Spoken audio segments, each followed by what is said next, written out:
Yon mga bossing, magandang araw po sa inyong lahat. Welcome back po ulit sa aming Facebook page at YouTube channel. For today's video, meron po tayo ditong unit na for sale. Box type po siya, gasoline engine. And alamin nyo kung magkano yung presyo at kung ano-ano yung mga accessories at detalye ng unit na to. Bali, eto mga bossing, sisimulan natin sa kanyang mags at gulong.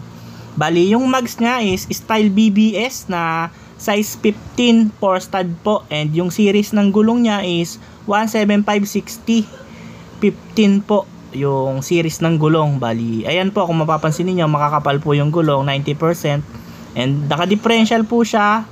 May stabilizer, kulay red and white ang background or yung pintura ng under chassis. Ayan yung headlight niya, H4 na po, and ang ginamit na signal light is Hella. Kung mapapansin niyo yung bumper, checkered na rin po siya, and meron po siyang dalawang LED light sa baba or yung design ng bumper niya, may dalawang design. Bali, ganito lang po yung itsura ng original na box type mga bossing kung tawagin. Ayan, may antena po siyang Sogo, ayan yung may duktungan kung mapapansin ninyo. Ayan, nahuhugot po yan or dibali. Kung sa mga nakakaalam po, ayan po, dibali po yung antena na yan. Bali, ayan po yung under chassis niya sa harap. Ayan, differential, molye, stabilizer. Napakalinis po niyan, lalo na sa personal mga bossing. Bali, tingnan natin yung kanyang makina or yung engine bay niya mga boss. Bali, ito po yung engine bay niya, napakalinis mga boss. Ang ganda ng background, kulay white. Bali, ang makina pala nito mga bossing is Toyota 5K 5-speed po siya. Bali, ayan po yung engine bay niya mga bossing. Ulitin ko, Toyota 5K 5-speed po yung transmission niya. Ayan po yung kanyang wiring, napakalinis. Ayan po yung fuse box. May pan na rin po para sa radiator, and meron na rin po siyang busina. Ayan, kung mapapansin ninyo, napakaganda ng unit na to. Simpleng-simple lang. Ayan, sa mga naghahanap po ng unit na simpleng-simple lang, eto na po yun. Bali, ayan po yung kanyang baterya, and may shroud na rin po pala yung kanyang radiator para buong buo yung hangin na makapasok sa makina. Bali, ayan po yung engine bay niya. Pakikita ko po sa inyo, napakalinis po at detalyadong detalyado ang bawat sulok at mga accessories na nakakabit dito sa makina nito. Bali, single type lang po, or yung distributor niya hindi po naka-igniter, coil lang po. Ayan, bali modelo po na 5K yung makina niya, and 5-speed po yung transmission niya. At ayan naman po, ibababa natin, meron po ditong storage box or lagayan ng mga tools. Ayan po yung nabubuksan na yan. Tapos dito naman po tayo sa mukha niya. Ayan yung mukha ng owner na to. Bali, napakalinis nito mga bossing. Ayan, sa mga naghahanap ng box type or simpleng panggamit lang, pamale-malengke, ito na po yun. Bali, ito po yung kanyang harap, napakakinis, napakakisig nito mga bossing ha. Ayan po, bali may Toyota Racing Development. Ayan lang po yung sticker niya, tsaka sa windshield na one piece. Ayan lang po yung concept ng unit na to, napakalinis. Dito naman po tayo sa kabilang side, and kaya po tinawag na box type tong unit na to. Ayan, kung mapapansin nyo yung windshield niya, yung lagi nating sinasabi na original po. Ayan, and naka-tinted na rin po yung salamin nito. Ayan yung wiper niya, and ayan lang po yung sticker, napakalinis. May LED po sa windshield. Ayan, kung mapapansin ninyo, ayan lang po mismo yung design kapag ka box type na ganitong unit. Ayan, kung mapapansin ninyo. Bali, ito po yung kanyang baba.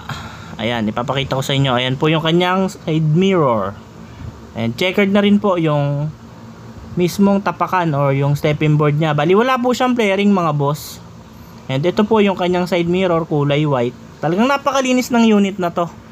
And kung mapapansin ninyo, yung loob malinis din po mga boss. Ayan po yung manibela niya. And ito po yung flooring niya. Yung flooring niya po, yung pintura is synthetic. Ay, yung parang polka dots po na pintura. Ayan, may cover po yan. Ayan, kung mapapansin ninyo, napakalinis din po ng loob nito. Pakikita ko sa inyo. Ayan po, naka auto gauge po siya. Yung mga gauge niya po all working. Ayan po, yung kanyang console box, yung mga switch nasa baba ng gauge. Ayan, naka handbrake na rin po, and console box, and yung mismong speaker niya kung paano mapapagana, i-connect nyo lang po siya sa cellphone. Ayan, disaksak lang po siya sa cellphone mga bossing. And ayan, may storage box dyan. Kung mapapansin niyo sa console box, kasama na rin po yon. Tapos ayan yung bangko niya mga boss, napakalinis. Maalwan yung loob, hindi mahirap sumakay. Ayan po yung manibela. Then punta naman po tayo dito sa likod mga bossing. Ayan, meron na rin po pala siyang seat belt. Ayan po kung makikita ninyo. Ayan, dito po tayo sa likod mga boss, napakalawak ng likod. Ayan, kung mapapansin niyo yung haba tsaka yung lawak, kakaiba po sa mga box type na pinifeatured natin dito sa page natin. Bali ayan po siya. Yung loob niya kasya siguro mga 4 hanggang 5 tao po. Sobrang lawak po. Bali may kisame na rin po to and loaded na rin po siya ng roll bar. Ayan, kaya nga po box type dahil pati po yung roll bar niya box type din po. Ayan, double po yung tubo niya. And yung trapal niya po sa gilid is removable din po yan. May mga bitones po yan. Pwede nyo pong tanggalin in case na may kakarga po kayong mga gamit. Bali, ito naman po, meron po siya ditong side skirt or yung play rings niya. Yan, ditornilyo. Yan, nabubulol na tayo. And ito po yung under chassis niya. Napakalinis din po. Kung mapapansin niyo, talagang fully detailed yung ating review ngayon. Ayan, pulidong-pulido po yung under chassis niyan. Kung ano rin po yung nasa harap, ganun din po yung nasa ilalim. Ayan, kung mapapansin niyo, then punta naman po tayo sa likurang bahagi ng unit na to. Ito lang po, simple. Ganito lang po kasimple yung unit na to. Ayan po, may dalawa po siyang tail light. Bali, 4 po yung mismong atras niya at saka yung signal and brake light niya. Ayan lang po. Bali, may cover na rin po yung reserva niya. Ayan po yung loob. Ayan, napakalawak. And meron po siyang amplifier na X12. Ayan po. Tapos dito naman po sa kabilang side, lipat naman po tayo dito. And mamaya po sabihin natin yung presyo nito kung magkano. Ayan, bali lipat naman tayo dito sa passenger side nya. Ayan po, bali naka dashboard na po siya na stainless. Napakakinis nitong unit na to mga bossing, lalong lalo na sa personal. Ayan po, napakalinis po niya. Talagang pang Jeprox na Jeprox yung datingan nitong unit na to. Ayan, kompleto na po. And punta naman tayo dito sa harap, sa kabilang side. Pakikita ko sa inyo ng malapitan yung LED light na nakakabit sa windshield. Ayan po siya mga boss, 3 piraso. Napakalakas niya lalo na kapag gabi mga bossing. Ayan po, simpleng-simple lang yung unit na to.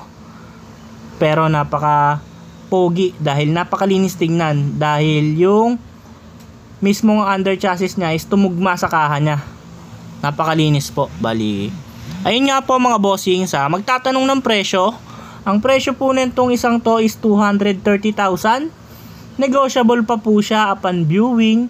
Ang kasama po sa 230 na yon is registration, transfer of ownership, and pre-deliver na rin po ang unit na ito. Bali, pure stainless po siya na Toyota 5K, 5-speed ang transmission, and may handbrake, kompleto na po. Bali, yun lamang po ang nakapaloob dito sa unit na ito. Sa mga interesado po, tawag lang po kayo sa number na nasa screen. And ipipin ko din po dito yung Facebook page namin para madali nyo kaming mahanap at makausap. Bali, yun lamang po mga bossing. Marami pong salamat sa inyong lahat.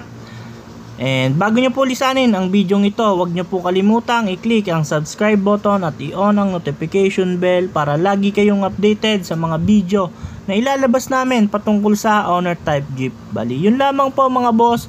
Maraming salamat sa inyong lahat. Ingat and God bless.